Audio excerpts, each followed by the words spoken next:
Ennesima scossa sul tumultuoso terreno della formazione professionale. Il Tribunale amministrativo di Palermo sospende l'espulsione disposta dall'assessorato e ridà una chance all'ECAP per svolgere corsi finanziati dalla Regione. E così a colpi di ordinanza sta crollando l'impalcatura che regge il sistema di accreditamento, cioè le regole per attribuire agli enti la patente per svolgere le lezioni. L'ECAP di Palermo era stato tagliato fuori a fine ottobre. L'assessorato ha deciso di revocare l'accreditamento dopo che la Procura di Messina ha notificato l'ordinanza di custodia cautelare relativa all'inchiesta su Francantonio Genovese. Un capitolo di questa indagine ha riguardato l'ECAP che secondo i magistrati avrebbe fatto assunzioni illegittime e operazioni finanziarie che avrebbero avvantaggiato la galassia dell'ex segretario del PD finito in carcere.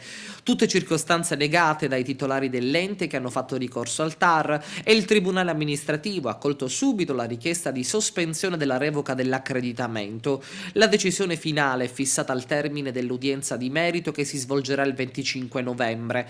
Intanto però già l'ordinanza che sospende la revoca precisa che sussiste un pericolo per i rapporti di lavoro e in generale il ricorso potrebbe essere assistito da un adeguato fubus boni iuris, quantomeno con riferimento alla violazione delle garanzie procedimentali. Il TAR ha così ordinato di riesaminare il provvedimento di revoca dell'accreditamento, motivazioni che aumentano le speranze dei titolari dell'ECAP e soprattutto dei 110 lavoratori recentemente licenziati proprio perché l'ente ha perso un finanziamento di circa 3 milioni.